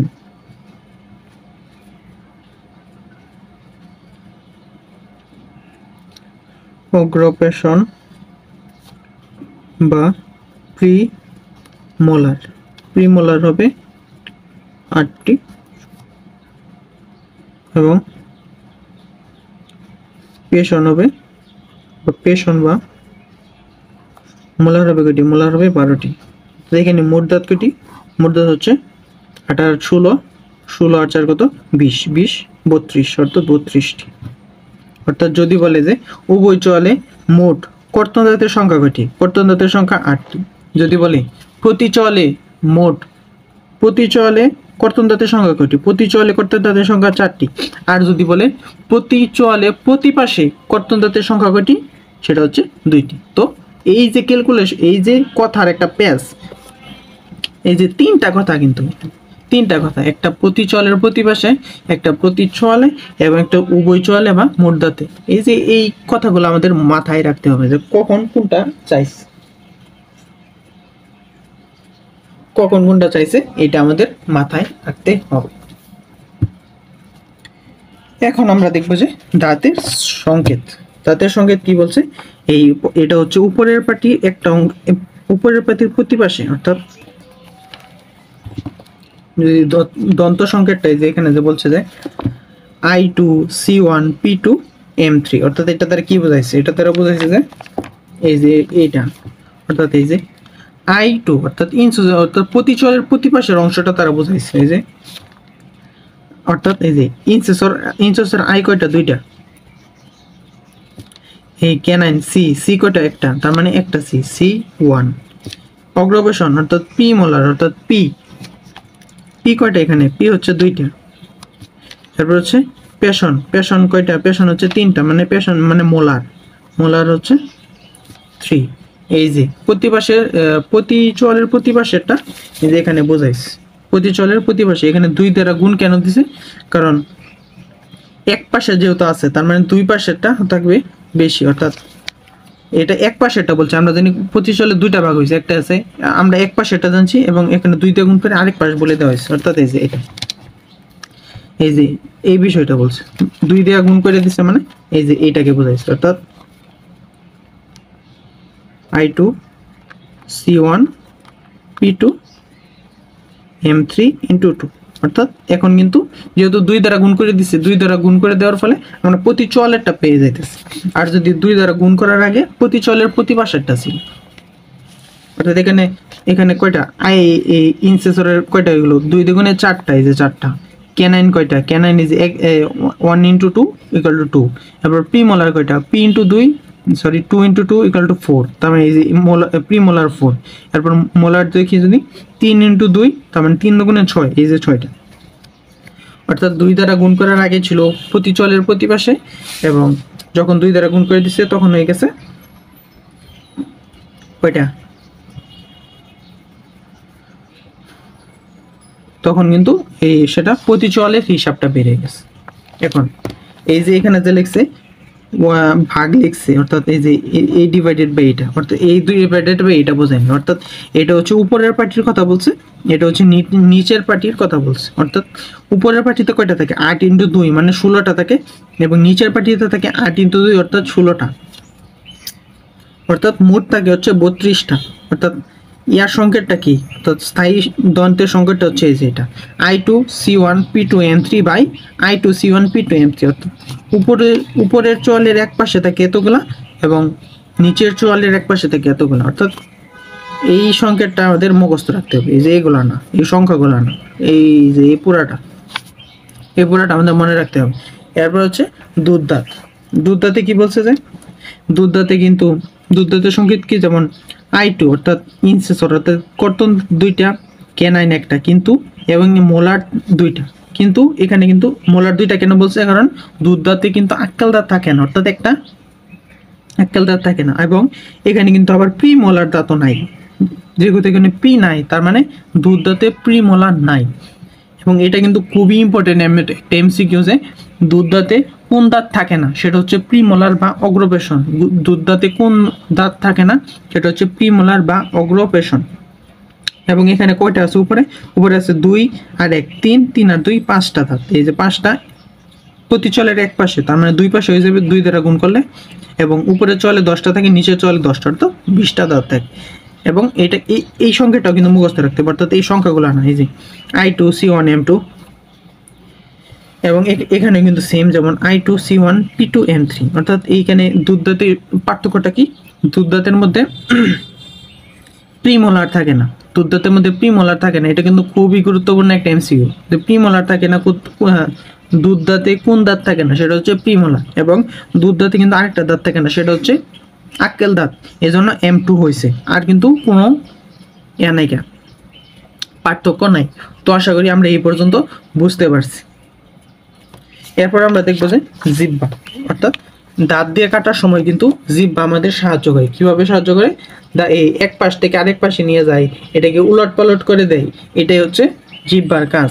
এবং আমরা যখন চিবাইতেছি তখন কিন্তু এই জিহ্বাটা স্বাদ গ্রহণ করতেছে, অর্থাৎ সেটা কেমন নুনতা নাকি এই মিষ্টি, এই স্বাদটা সে বুঝতে পারতেছে। এবং জিহ্বার মধ্যে একটি সংবেদনশীল এই জিহ্বা কিন্তু একটা সংবেদনশীল অঙ্গ। এই অঙ্গটা কি করে, যে এই স্বাদটা আমাদের মস্তিষ্কে পৌঁছে। এই জিহ্বাটা কি করতেছে, আমাদের খাবার কি ইচ্ছা মতো নাড়াচাড়া করতেছে। অর্থাৎ এই জিহ্বাটা কিন্তু একটা পেশল বাহিনী, অর্থাৎ শক্ত কিন্তু এই জিহ্বাটা পেশিটা শক্ত। এবং আমাদের জিহ্বার মধ্যে যায়, জিহ্বার নিচে বিভিন্ন কিন্তু কি করে, এই জিহ্বার নিচে কিন্তু মসৃণ এবং উপরের পৃষ্ঠ কিন্তু অমসৃণ, অর্থাৎ যে ক্ষুদ্র ক্ষুদ্র যে এগুলো আছে, ছিদ্রগুলো আছে, সেগুলো হচ্ছে সাতকুড়ি। এবং এই সাতকুড়ি হচ্ছে 4 ধরনের। একটা হচ্ছে মিষ্টতা, একটা হচ্ছে লবণাক্ততা, একটা হচ্ছে অম্লতা, একটা হচ্ছে তিক্ততা। এখন কথা হচ্ছে, তাহলে ঝাল কি কোনো স্বাদ না? না, ঝাল কোনো স্বাদ না। এটা হচ্ছে এক ধরনের প্রদাহ, জ্বলন। অর্থাৎ আমরা যখন কোনো ঝাল জিনিস নিই, সেটা জিহ্বার মধ্যে কিন্তু জ্বলা আরম্ভ করে। কিন্তু এই আমরা যদি জিহ্বা না রেখে শরীরের অন্য কোনো অঙ্গ প্রত্যঙ্গের মধ্যে যদি আমরা সেই ঝাল জিনিসটাকে লাগাই, তাহলে কিন্তু সেই অঙ্গ প্রত্যঙ্গটাও কিন্তু এই কি করবে, এক ধরনের প্রদাহর সৃষ্টি করবে, অর্থাৎ আমাদের অসুবিধা হবে। অর্থাৎ এর দ্বারা আমরা বুঝতে পারতেছি এটা কোনো কিন্তু স্বাদ না, ঝাল কোনো স্বাদ না, এটা হচ্ছে এক ধরনের প্রদাহ। তো আশা করি আমরা এই পর্যন্ত বুঝতে পারছি। এখন হচ্ছে জিহ্বার কিন্তু কয়েকটা ভাগে কিন্তু এক একটা স্বাদ করে থাকে।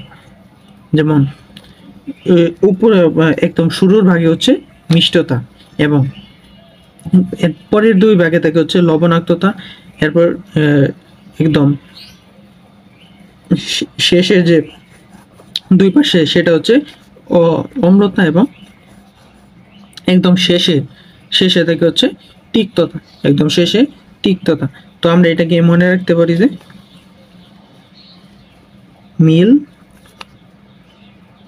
মিলতি, এটা দ্বারা কিভাবে মনে রাখতে পারি, যে প্রথমে থাকে মিষ্টতা, পরে থাকে হচ্ছে পরের অংশে থাকে অম্লতা মানে টক, না সরি, এর পরের অংশে থাকে হচ্ছে লবণাক্ততা, অর্থাৎ এটা কি লবণাক্ত নাকি না। এরপরে হচ্ছে অম্লতা থাকে, অর্থাৎ এরপর সবার শেষে থাকে হচ্ছে, অর্থাৎ একদম শেষ ভাগে থাকে হচ্ছে তিক্ততা। অর্থাৎ আমরা যে ক্রমটা মনে রাখতে পারি, এটাতে মিল অতি দ্বারা আমরা এই ক্রমটা মনে রাখতে পারি। এখন এই যে কোমল তালুর পিছনের প্রান্তের মধ্যভাগ থেকে একটি পেশল আলজিহ্বা মুখগহ্বরে জুড়ে থাকে। এখন কথা হচ্ছে যে আলজিহ্বা এবং এপিগ্লটিস এই দুটার মধ্যে পার্থক্য কি? এই যে আলজিহ্বাটা আছে, আলজিহ্বা বা উবলা অথবা এটাকে কিন্তু সফট প্লেটও বলা হয়। এটা কি হয়, এটা খাদ্যদ্রব্যকে, অর্থাৎ আমরা যে খাবার খাইতেছি এই খাবারটাকে শ্বাসনালীতে প্রবেশে বাধা দেয়, অর্থাৎ নাসাগহরে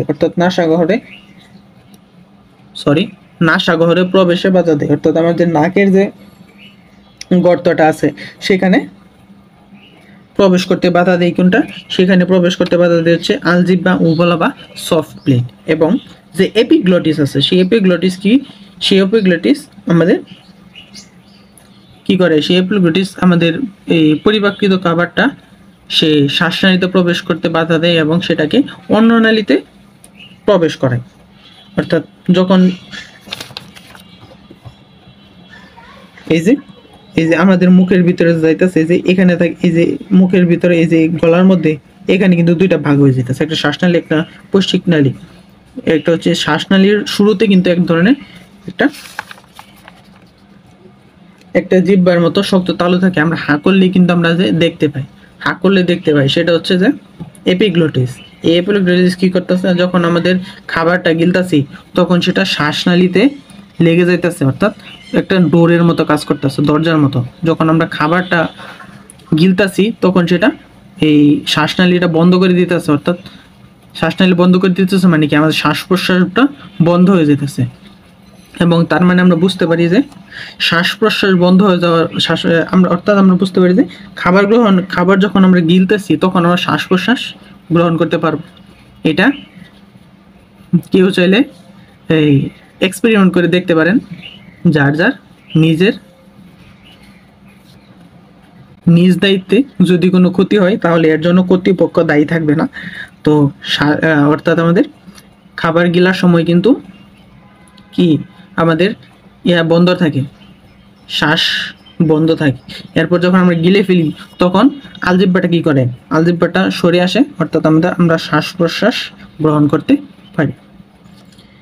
তো আশা করি আমরা বুঝতে পারছি যে এপিগ্লটিস কি এবং আলজিহ্বা কি। এরপর প্রাপ্তবয়স্ক মানুষের জিহ্বায় 10,000 সাতকড়ি থাকে, 10,000 সাতকড়ি থাকে, 10,000 সাতকড়ি থাকে, 10,000 সাতকড়ি থাকে, 10,000 সাতকড়ি থাকে এবং 5 থেকে 10 দিনের মধ্যে খাদ্যের ঘষায় সাতকড়ি নষ্ট বা ছিন্ন হয়ে যায় এবং প্রতিস্থাপিত হয়। অর্থাৎ আমরা যে খাবার খাইতেছি, এই খাবার খাওয়ার ফলে প্রতিনিয়ত কিন্তু এই সাতকড়ির মধ্যে ঘর্ষণটা সৃষ্টি হইতেছে। ঘর্ষণ সৃষ্টি হওয়ার ফলে এই সাতকড়িগুলা কি নষ্ট হয়ে যেতেছে, অর্থাৎ 5 থেকে 10 দিনের মধ্যে নষ্ট হয়ে যেতেছে। এই নষ্ট হওয়ার মধ্যে কিন্তু নষ্ট হওয়ার ফলে আবার এরা প্রতিস্থাপিত হয়ে যেতেছে। কি এরা প্রতিস্থাপিত হয়ে যাইতেছে। তো আশা করি আমরা জিহ্বার সকল কিছু বুঝতে পারছি। এখন হচ্ছে মানুষের মুখগহ্বরের 2 পাশে 3 জোড়া লালা গ্রন্থি থাকে। মুখগহ্বরের 2 পাশে 3 জোড়া লালা গ্রন্থি থাকে। একটা হচ্ছে কানের 2 পাশে থাকে হচ্ছে প্যারোটিড গ্রন্থি, কানের 2 পাশে থাকে প্যারোটিড গ্রন্থি এবং চোয়ালের নিচে থাকে হচ্ছে সাবমেন্ডিবুলার গ্রন্থি এবং জিহ্বার নিচে হচ্ছে সাবলিঙ্গুলার গ্রন্থি এবং এপিথেলিয়ামে আবৃত গোলথলি বিশেষ। এবং এই গ্রন্থিগুলা কি এপিথেলিয়ামের আবৃত গোলথলি বিশেষ। তো এই যে এই 3 ধরনের লালা গ্রন্থি যে আমাদের মুখগহ্বরের 2 পাশে রয়েছে, মুখগহ্বরের 2 পাশে 3 জোড়া লালা গ্রন্থি যে রয়েছে, এগুলা কিন্তু খুবই ইম্পর্টেন্ট। এবং কানের 2 পাশে হচ্ছে প্যারোটিড গ্রন্থি। এরপর চোয়ালের ভিতরে অর্থাৎ নিচের চোয়ালের ভিতরে হচ্ছে সাবমেন্ডিবুলার এবং জিহ্বার তলায় যেটা থাকে সেটা হচ্ছে সাবলিঙ্গুয়াল গ্রন্থি। এই 3 জোড়া গ্রন্থির নাম আমরা অবশ্যই মাথায় রাখবো। এরপর হচ্ছে যে সুস্থ প্রতিদিন মানুষের প্রায় 1200 থেকে 1500 মিলিলিটার লালাক্ষরণ হয়। এটাও কিন্তু খুবই ইম্পর্টেন্ট যে একজন সুস্থ মানুষের দিনে প্রতিদিন কত মিলিলিটার লালাক্ষরণ হয়, সেটা হচ্ছে 1200 থেকে 1500 মিলিলিটার। এখন আমরা দেখবো যে মুখগহ্বরে আমরা জানি যে খাদ্য প্রস্তুতি 2 ভাবে সম্পন্ন হয়।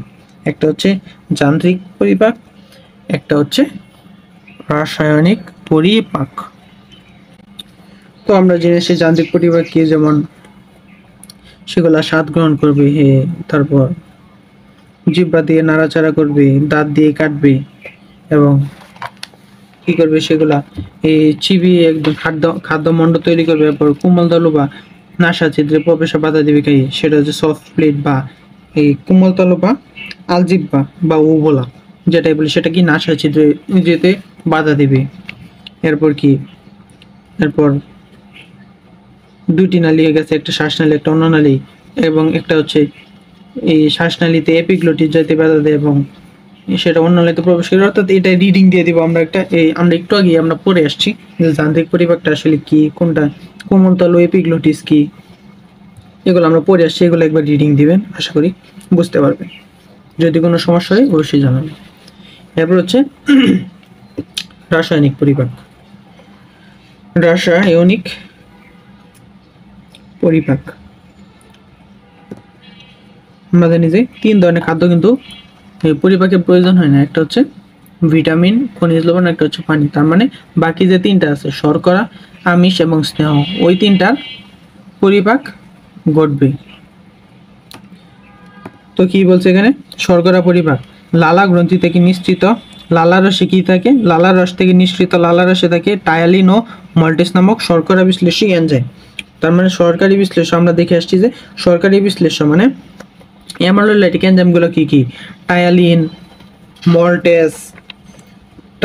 মল্টেস, এমাইলেস, সুক্রেস, এগুলো কি? এগুলো হচ্ছে এই লালা গ্রন্থি থেকে উৎপন্ন, অর্থাৎ শর্করার প্রধান এনজাইম হচ্ছে এগুলো। এবং টায়ালিন ক্রিয়া করে মুখগহ্বরে শুরু হলেও এর পরিপাক ক্রিয়া সংঘটিত হয় পাকস্থলী, অর্থাৎ টায়ালিন যে মুখগহ্বরে শুরু করে, অর্থাৎ পরিপাকটা শুরু করে মুখস্থলিতে, কিন্তু যে মূল পরিপাকটা ঘটে কিন্তু পাকস্থলিতে, কিন্তু শুধুমাত্র মুখগহ্বরে কি করে খাবারগুলোকে সে ভেঙে ভেঙে ক্ষুদ্র অবস্থায় পরিণত করে, যাতে পাকস্থলী সেটাকে খুব ইজিলি পরিপাক করতে পারে। যখন খাবারগুলোকে আমরা ক্ষুদ্র ক্ষুদ্র কণায় পরিণত না করেই আমরা পাকস্থলীতে পাঠিয়ে দিই, তখনই কিন্তু পাকস্থলী এই বড় যে কণাগুলা খাবারের, সে বড় কণাগুলা সেগুলোকে কি করে পরিপাক করতে পারে না। পরিপাক করতে না পারলে কিন্তু সেগুলো অপরিপাকৃত অংশ থাকে, এবং অপরিপাকৃত যে অংশ সেগুলাই কিন্তু একসময় পচে গিয়ে আমাদের এই পাকস্থলীতে কি করে গ্যাসের সৃষ্টি হয়। অর্থাৎ আমাদের যে গ্যাসের প্রবলেমটা হয় সেটা কিন্তু মূলত এই কারণে হয়, অর্থাৎ পাকস্থলী হজম করতে পারে না খাবারগুলা পাকস্থলী হজম করতে পারে না, এই জন্য ওই খাবারটা পচে আমাদের শরীরে আমাদের পাকস্থলীতে গ্যাসের সৃষ্টি করে। তো কি করে এখানে শর্করা কি টায়ালিনের প্রভাবে মল্টেস তৈরি করতেছে, মল্টোজ। এবং একটা কথা মনে রাখতে হবে যে এজ মানে হচ্ছে এনজাইম, এজ মানে হচ্ছে এনজাইম, আর ওজ মানে হচ্ছে কার্বোহাইড্রেট। এই যেমন মল্টোজ, গ্লুকোজ, এগুলো হচ্ছে এক একটা কার্বোহাইড্রেট। আমরা কি জানি যে শর্করা জাতীয় যেগুলো আছে সেগুলা কি এনজাইম কার্বোহাইড্রেটে পরিণত করে। যেমন এখানে জটিল শর্করাকে টায়ালিন মল্টোজে পরিণত করতেছে, এবং মল্টোজকে মল্টেজে, অর্থাৎ মল্টেজকে পরিণত করতেছে, অর্থাৎ তার ভাই হচ্ছে মল্টেজ, অর্থাৎ কার্বোহাইড্রেটের ভাই হচ্ছে এনজাইম, এবং মল্টোজের ভাই হচ্ছে মল্টেজ, অর্থাৎ দুই নামের সাথে দুইজনের মিল রয়েছে। এগুলো কি করতেছে? এগুলা মল্টেজকে গ্লুকোজে পরিণত করতেছে। তো আশা করি আমরা এই পর্যন্ত বুঝতে পারছি। এরপর হচ্ছে আমিষ ও স্নেহ পরিপাক। মুখের মধ্যে কি মুখের মধ্যে প্রোটিওলাইটিক অর্থাৎ আমিষ বিশেষী কোনো এনজাইম থাকে না, তাই এই আমিষের পরিপাক মুখে শুরু হয় না, এবং স্নেহতেও সেম, এখানে কোনো এনজাইম থাকে না এবং খাদ্যের পরিপাকও হয় না। তো আমরা কি বলতে পারি যে মুখের মধ্যে শুধুমাত্র শর্করা পরিপাক হয়, এবং পাকস্থলীতে গিয়ে কি হয়? পাকস্থলীতে শুধুমাত্র আমিষ ও স্নেহ পরিপাক হয়। মুখের মধ্যে শর্করা পরিপাক শুরু হয়, অন্য কোনো পরিপাক শুরু হয় না। তো আমরা এই পর্যন্ত আশা করি বুঝতে পারছি যে মুখগহ্বরে কিসের পরিপাক হয়? মুখগহ্বরে পরিপাক হয় হচ্ছে শর্করা। মুখগহ্বরের পরিপাক হয় শর্করা। মুখগহ্বরে পরিপাক হয় শর্করা। তো এখন আমরা জানবো যে এই যে এখানে যে কি হইতেছে, এখানে প্রথমে জটিল শর্করা থেকে মল্টোজ তৈরি হইলো, এরপর কি হয়েছে? এই মল্টোজ ভেঙে আবার গ্লুকোজ তৈরি হলো। তো আসলে এখানে কাহিনীটা ঘটছে যে জটিল শর্করা, অর্থাৎ জটিল কার্বোহাইড্রেট বা যে অর্থাৎ বড় যে দানা, খাবারের যে বড় দানা, এই অর্থাৎ জটিল যে কার্বোহাইড্রেট, এই জটিল কার্বোহাইড্রেটকে বলা হয় পলিস্যাকারাইড। অর্থাৎ যদি আমরা লিখি যে জটিল শর্করা, মুখে শর্করা পরিপাক, অর্থাৎ মুখ বিপরে রাসায়নিক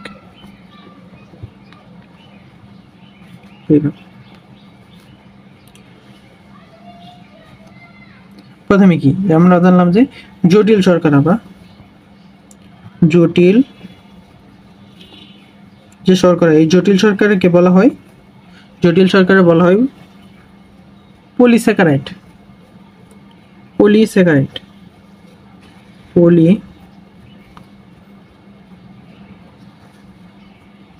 স্যাকারাইড।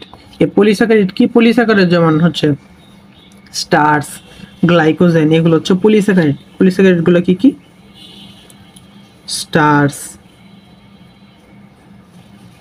গ্লাইকোজেন।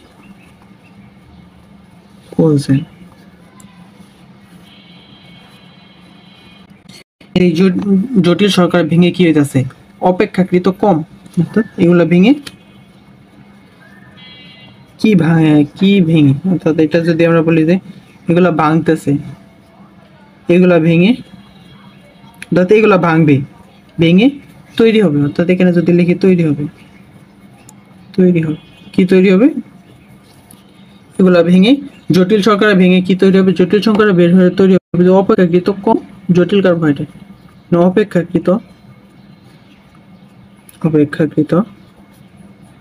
কম জটিল কার্বোহাইড্রেট।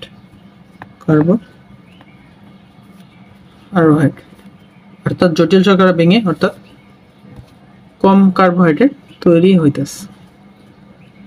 এবং এই যে জটিল শর্করা কিন্তু আবার ভাঙবে, অর্থাৎ যে কম অপেক্ষাকৃত কম জটিল, এটা 1 নাম্বার। 2, অপেক্ষাকৃত কম জটিল, এগুলা ভেঙে কি তৈরি হবে? এগুলা ভেঙে তৈরি হবে ডাইস্যাকারাইড।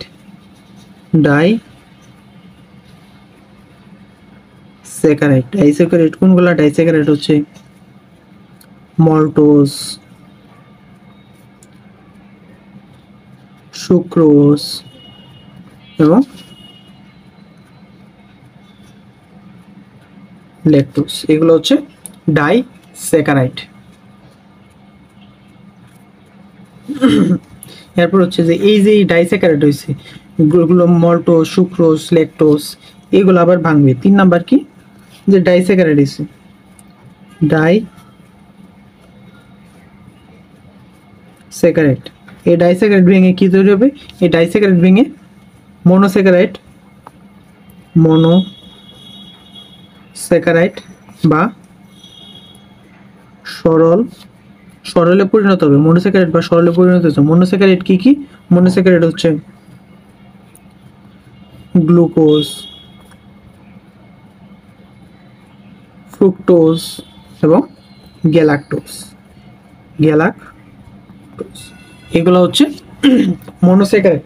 তো এখন কথা হচ্ছে যে এই মনোস্যাকারাইডটা আসলে কি? মনোস্যাকারাইড হচ্ছে যে কার্বোহাইড্রেটকে হাইড্রোলাইসিস করলে এই কোনো সরল কার্বোহাইড্রেট পাওয়া যাবে না। অর্থাৎ এই যে এটাকে ভাঙলে, অর্থাৎ এই কার্বোহাইড্রেটটাকে ভাঙলে এর থেকে ক্ষুদ্র কোনো কণা পাওয়া যাবে না। সেটাই হচ্ছে মনোস্যাকারাইড। এবং এই মনোস্যাকারাইডের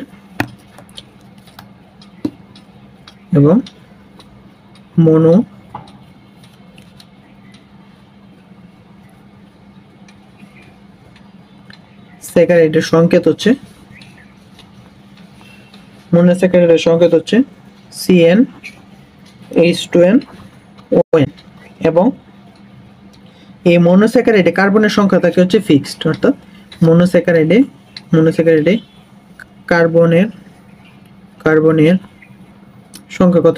কার্বনের সংখ্যা থাকে হচ্ছে 3 থেকে 10টি থাকে কার্বনের সংখ্যা। 3 থেকে 10টি থাকে কার্বনের সংখ্যা এই মনোস্যাকারাইড। এই n কি? n ইকুয়াল টু হচ্ছে যে এগুলার মান। অর্থাৎ মনোস্যাকারাইডে কিন্তু সর্বনিম্ন 3টা কার্বন থাকতে পারে, সর্বনিম্ন 3টা। অর্থাৎ এখানে n যদি আমরা বসাই দিই, যেখানে C3H6O3 এরকম হয়ে যায়। তো এই যে বিভিন্ন রকম যে নাম্বারগুলো হইতাছে, এই নাম্বারগুলোর প্রেক্ষিতে কিন্তু এক একটা নাম রয়েছে। যেমন 3 কার্বন বিশিষ্ট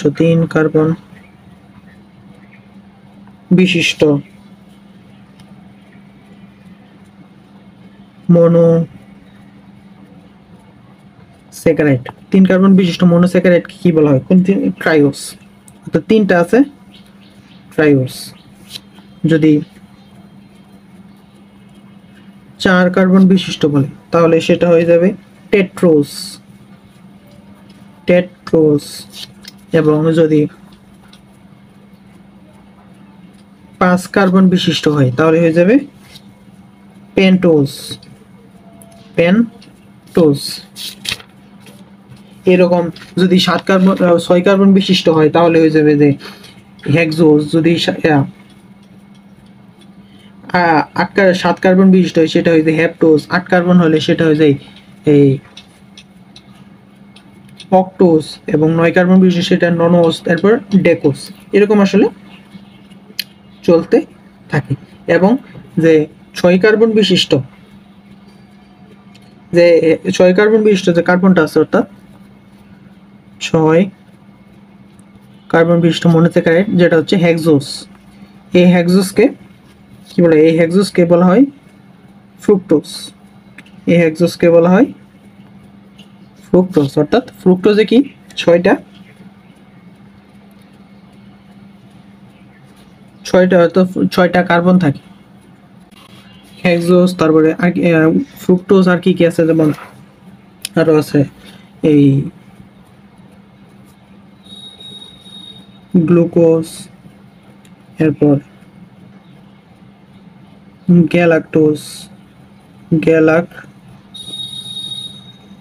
গ্যালাক্টোজ এবং একটা হচ্ছে ম্যানোজ। এগুলো হচ্ছে হেক্সোজের উদাহরণ। যেহেতু এগুলো আমাদের পড়ার মধ্যে আছে, যেমন এই যে মনোস্যাকারাইড হচ্ছে গ্লুকোজ, ফ্রুক্টোজ, গ্যালাক্টোজ আছে, তাই এগুলো আসলে বলে দিলাম যে এগুলো হচ্ছে 6 কার্বন বিশিষ্ট অর্থাৎ হেক্সোজ। এই যে এটা হচ্ছে এই ফ্রুক্টোজ হচ্ছে এক ধরনের কিটোন, এবং এই যে বাকি যে 3টা আছে অর্থাৎ গ্লুকোজ, গ্যালাক্টোজ এবং ম্যানোজ, এগুলো হচ্ছে অ্যালডিহাইড। তো আশা করি আমরা এগুলো আসলে বাড়তি পড়া, এগুলো আসলে মনে রাখার কোনো দরকার নেই। যদি বাই এনি চান্স আসলে যদি আসা পড়ে, যেহেতু এগুলো টপিক সম্পর্কিত চলে আসতেও পারে, এটা আসলে বলা যায় না যে কি করতে পারে, তো আসতেও পারে। এগুলো আসলে মুখস্থ রাখতে হবে, বিষয়টাই এমন না, জাস্ট জেনে রাখলাম এটাই। তো এরপর হচ্ছে যে এই যে এখানে যে ডাইস্যাকারাইডের কথা বলছি, ডাইস্যাকারাইড কি? ডাইস্যাকারাইড হচ্ছে যে হচ্ছে 2টি মনোস্যাকারাইড, 2টি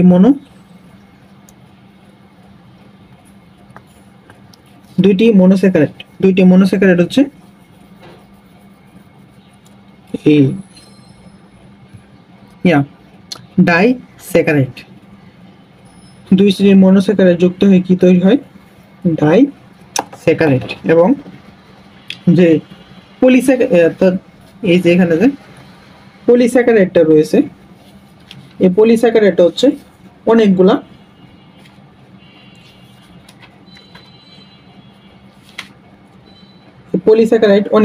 এই এর সাথে এই পলিস্যাকারাইড কি অনেকগুলো মনোস্যাকারাইড একসাথে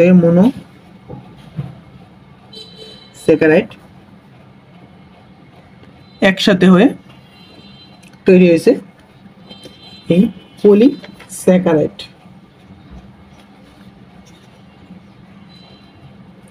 এবং এই পলিস্যাকারাইডের উদাহরণ কি? যেমন স্টার্চ, গ্লাইকোজেন, এরপর হচ্ছে এই এরপর হচ্ছে সেলুলোজ। তো এইগুলো আমরা মনে রাখবো। তো আশা করি আমরা বুঝতে পারছি যে এখানে সবকিছু। তো আসলে এখানে ওইটাই বলছে, ওইটার কথাই যে প্রথমে কি হয়েছে, জটিল শর্করা থেকে কি হয়েছে, অর্থাৎ জটিল শর্করা অর্থাৎ পলিগ্লিসারাইড থেকে সেটা প্রথমে ডাইগ্লিসারাইডে পরিণত হয়েছে। এরপর ডাইগ্লিসারাইড মল্টোজ এনজাইমের সাহায্যে সেটা পলিগ্লিসারাইডে পরিণত হচ্ছে, অর্থাৎ সরল খাদ্যে পরিণত হয়েছে। তো আসলে এখানে এটাই করছি, এটা বোঝার জন্যই এত কিছু জানলাম। তো আশা করি আমরা এই মুখ গহ্বরে অর্থাৎ মুখগহ্বরে খাদ্য রাসায়নিক পরিপাকটা বুঝতে পারছি।